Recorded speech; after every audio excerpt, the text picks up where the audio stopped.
Schedule caste व schedule ट्रायलच्या आरक्षणामध्ये आरक्षण असले पाहिजे असे मत सर्वोच्च न्यायालयाने एका निर्णयावर मांडले आहे. मात्र हे मत मांडताना आरक्षण कसे असले पाहिजे, कसे झाले पाहिजे, त्याला कसला आधार पाहिजे यावर काहीच चर्चा झाली नाही. त्यामुळे या विषयावर नागरिकांचे मत जाणून घेतले पाहिजे. हे मत घटनात्मक आहे की नाही हे न्यायालयाने पाहावे. तोपर्यंत हे प्रकरण आहे तसेच ठेवावे अशी विनंती वंचित बहुजन आघाडीचे राष्ट्रीय अध्यक्ष प्रकाश आंबेडकर यांनी सर्वोच्च न्यायालयाच्या मुख्य न्यायाधीशांना केली आहे. आरक्षणामध्ये आरक्षण असले पाहिजे असे मत सर्वोच्च न्यायालयाने एका प्रकरणात मांडले आहे. मात्र त्याला कसलाही आधार देण्यात आला नाही किंवा तो घटनात्मक आहे की नाही यावरही काहीही खुलासा न्यायालयाने न करता हे प्रकरण मुख्य न्यायालयाकडे देण्यात यावे असे सांगितले. याच मुद्द्यावरती आंध्र प्रदेश सरकारने आरक्षण देण्याचा प्रयत्न केला तेव्हा सर्वोच्च न्यायालयाने हे आरक्षण रद्द केले की राज्य सरकारांना असे आरक्षण देण्याचा अधिकार नाही.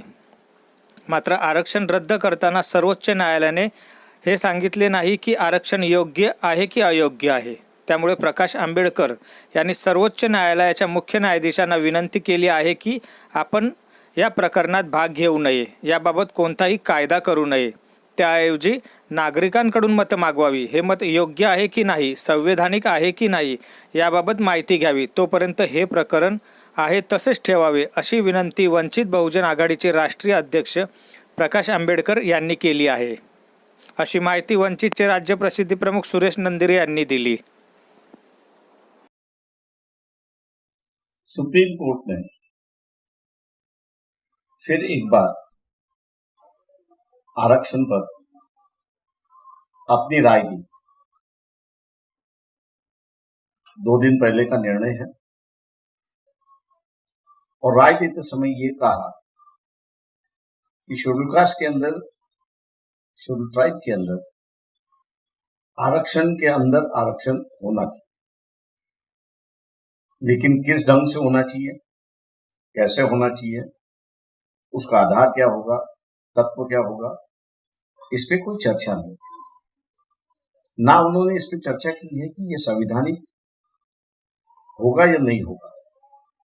सिर्फ इतना ही कहा है चीफ जस्टिस ऑफ इंडिया से कि आप इस मामले को बड़े जज, जो 9 जज का जो बेंच होता है उसको आप रिफर करिए और उसके माध्यम से. इसी मुद्दे को लेकर आंध्र प्रदेश गवर्नमेंट ने जब ऐसे आरक्षण देने की कोशिश की थी तो सुप्रीम कोर्ट ने यह कहा था कि राज्यों को यह अधिकार नहीं है और इसलिए उन्होंने खारिज किया था. लेकिन वो खारिज करते समय उन्होंने ये नहीं कहा कि ये सही है गलत है. मेरी चीफ जस्टिस ऑफ इंडिया से दरखास्त है, विनती है कि आप इस मामले में मत जाइए. जो सुझाव दिया है उस पर आप एक्ट मत करें. पब्लिकली इस पर पहले चर्चा होने दीजिए, एक राय बनने दीजिए और फिर वो राय संवैधानिक है या नहीं है इसकी आप जांच करें. और तब तक के लिए सुप्रीम कोर्ट ने इस मामले को ठंडे बस्ते में रखना चाहिए, ऐसी वंचित बहुजन आघाड़ी से मांग हम लोग कर रहे हैं. अखंड महाराष्ट्राची दारे उघडण्यासाठी लाखो वारकऱ्यांसोबत विठ्ठल रुक्माई जाहीर प्रवेश.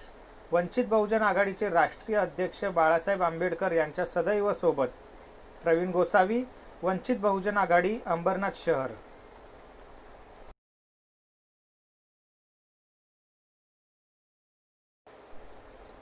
वंचित बहुजन आघाडीचे राष्ट्रीय अध्यक्ष आदरणीय बाळासाहेब आंबेडकर यांना विठ्ठल रुक्मिणी मंदिर ट्रस्ट भारसवाडा तालुका जिल्हा परभणी वारकरी सुनील बावळे यांच्यातर्फे जाहीर पाठिंबा.